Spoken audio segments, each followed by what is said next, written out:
Hello, everyone. Welcome to Feedstuffs 365. I'm Sarah Muirhead.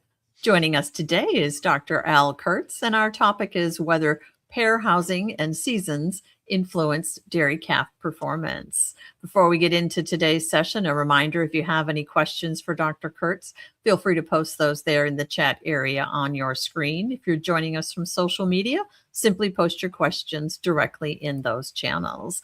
Well, welcome, Dr. Kertz. Great to have you back with us today. Good to be back for another month.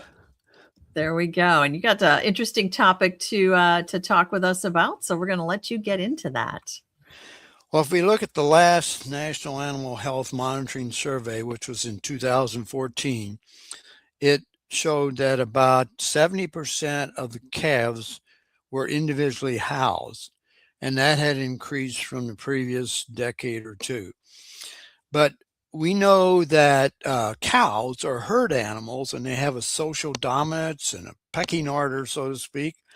And so the thinking is, why would we isolate calves? Is there a downside to isolating calves?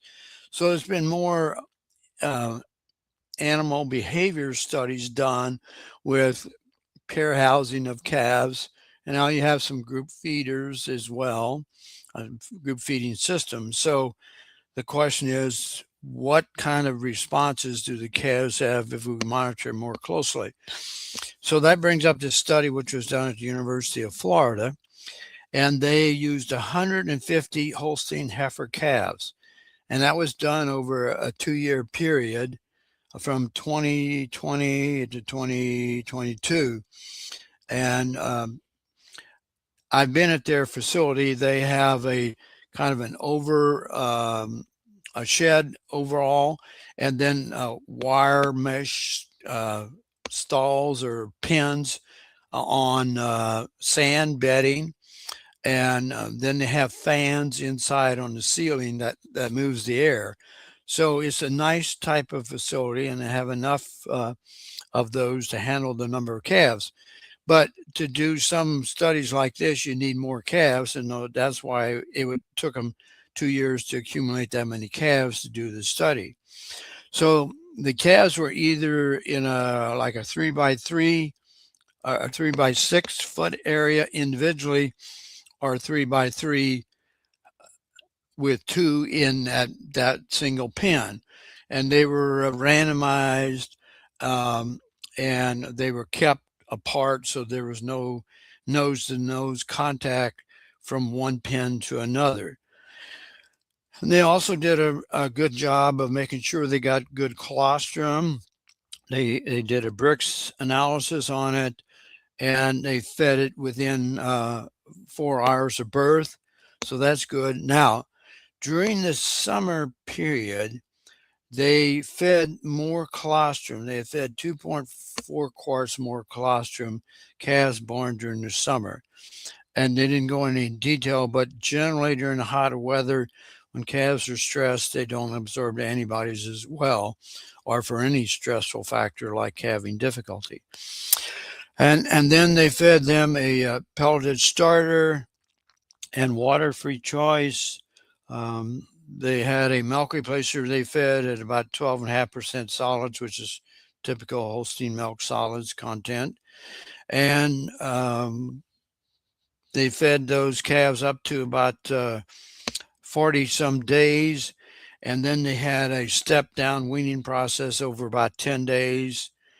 And then they followed, they kept the calves together up until 90 days. So that's good. They were looking at post-weaning response, which is one of my criticisms of a lot of calf studies that don't do that. So that was good that they did that as well. So now let's take a look at the first slide, because they kept close track of the environmental situation, because they were looking at seasonal effects. And in Florida, you have basically 2 seasons, summer and winter, because it's kind of a subtropical thing. And so if we look at that slide, we can see where on the left-hand side, from October through April, that was what they called their winter. And then on the right-hand side, from April through October is what they call their summer. So you see the average temperature, but there's a range around that temperature. And then on the right-hand side of the graph, you see the temperature humidity index. And we know that's really critical for cows, and we find it out more recently. It's also as critical, if not more so, even for calves. So when that temperature heat index, THI, gets over about 68, that's heat stress. So if you look at the dotted line, you see that almost the entire period of time during their summer period was heat stress. And there was even a bit of that under the colder weather in October and November going into December. So there definitely was heat stress during the summer period for these calves. So now let's take a look at, let's see, the next slide, if I can get this done right. There we go. All right. Looking at health aspects in table 1. So you had 4 groups. You had the cool weather where they were single housed, or the cool weather where they're pair housed, and then the warm weather single housed, warm weather paired. If we look at fevers percent of calves per week, there is a difference there. The calves that had during the warm season had a more fever incidence, but there was a significant difference in that when they were pair housed versus single housed during the warm season, they had much greater incidence. And then the age of scouring or diarrhea per day, the first day, you see on the cool single 8.2 days and 7.7, under paired 8.4, 7.4. So there's no difference in the seasonal effects, but there is some earlier age of scouring, or later rather, about 8 days versus a little bit around 7.5 on cool versus warm. And then the duration of the first time they had scours in terms of days, you see that the pair housed in both categories, whether it's warm season or cool season, had more scour days. So that data does not look very favorable, of course, for health aspects when they were pair housed.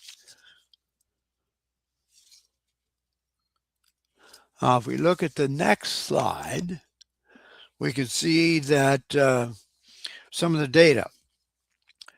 So body weight, initial body weight was basically the same. And then the weaning body weights, you see that warm versus cool, single, there's really no difference. But when they were pair housed, they had a greater body weight. And if you drop down and you look at daily gain pre-weaning, you see that at 1.12 and 1.39, 1.30 rather, for warm versus cool single. And then the pair housed, they had a greater daily gain in both cases. And then that raises the question, well, why is there greater daily gain? Well, look at the starter intake. If you look at the pounds per day, pre-weaning, they had more intake when they were in pair housed for the cool weathers particularly. And then during weaning, they had more intake of the starter for pair housed during the cool season. And warm season, it was a bit of the opposite. So it raises the question, what's going on? And then if you look at the daily gains, you see that pre-weaning, they're the same for the first two columns, cool versus warm single. But in when it was cool versus warm paired, they had more for cool daily gain. And the same thing for actually the opposite for weaning. And so post weaning, you see some very high numbers. And that raises the question, why would there be that big of a jump? And the only thing I could think of is their starter intake must have really jumped after they were weaned. But they didn't measure starter intake in the study, so we can't say for sure what happened there, but that's most likely what happened. Now, if you look at the standing hours per day, you see that pre-weaning, it was the same for cool versus warm single, whereas pre-weaning also the same for cool versus warm paired. However, during the weaning period, they had higher standing than pre-weaned. And if we look at the next figure, our graph, you can see that we're in the cool season, the blue line, after they were weaned, and actually starting before that, the cool season increased the standing time. Now, what's the significance of the standing time? Well, there's a couple possibilities. One is whenever they're eating starter, they're more likely to be standing. Of course, the same thing for the milk replacer, but they usually drink that pretty rapidly. So in this case, it looks like when they were standing, it could have been because they were eating more starter when they were standing. And that's shown here by the cool season, starter intake being the highest, and the warm season. Let's see, wait a minute. Cool season, pair housed was the highest, pre-weaning and post-weaning, and when they were single housed, they were lower. So there's this interaction of standing, and if we look at the last figure,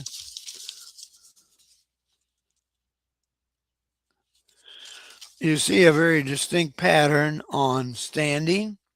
The two pretty much fall on top of each other until you get out further in the hours of the day. Now, why might there be a difference in the hours of the day that shows up later?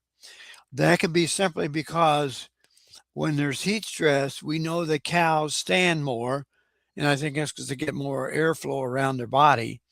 And so it's likely that that's what the calves are doing as well. When there was heat stress, they were standing more. And then, of course, we also know that when they eat starter, they stand. So you see that kind of a daily pattern of the hours of the day and when they're standing or when they're eating and being fed. So if we go back to the overall summary now, there's a couple of things about this study that could be factors. One is the starter was all pelleted, and so there was no starter intake measured during post-weaning, so we don't know how much that might have affected the performance, but it looks like it did. And a well-texturized starter may have produced some differences because we know that their eating behavior is different when they don't have subacute ruminoacidosis. And also, it would have been good to have rumination monitoring done, observed in this study because pelleted starters don't have as much rumination. And that would be another piece of information that might have helped fill in the blanks. And then another question is, did the additional colostrum feeding during the warm weather have some beneficial effects? And we don't know that for sure, but that's a possibility as well. Very good. If you have any questions, a reminder to post those there in the chat for Dr. Kertz. And you can also find a link there to his latest article, which we're talking about here today, if you'd like to read that in more detail. So, Dr. Kertz, as we like to ask, what's the bottom line in all of this? Well, the bottom line is a mixed bag, because we saw with this fever incidence and scouring that it looked like when they were pair housed, they had greater issues. And that's been the ongoing concern, is when they're together, do they have more issues, health related? On the other hand, they ate more starter, they had more daily gain. And so there may be some benefit to that, because it's almost like they compete with each other to eat, and they have the starter available to eat. So that's a possible, in this case, was a real plus. And so we don't know what the long-term effects are. I don't know what the plans are at the university, but hopefully they can follow these calves through the growing period and into lactation to see if there's some ongoing effects, because we know from other studies that when calves do better before weaning, they tend to do better when they're in lactation and producing milk. So a good study to fill in some of the blanks, and still there's some questions left to be determined about the benefits or limitations of pair housing. Some things to learn down the road, it sounds like. Well, Dr. Kertz, Yes. thank you so much for joining us here today. We appreciate you being here to share your insight with us. Likewise, we appreciate all of you tuning in and joining here with us. A reminder, all Feedstuffs 365 sessions are available in on-demand format on feedstuffs.com. Until next time, for Feedstuffs, I'm Sarah Muirhead.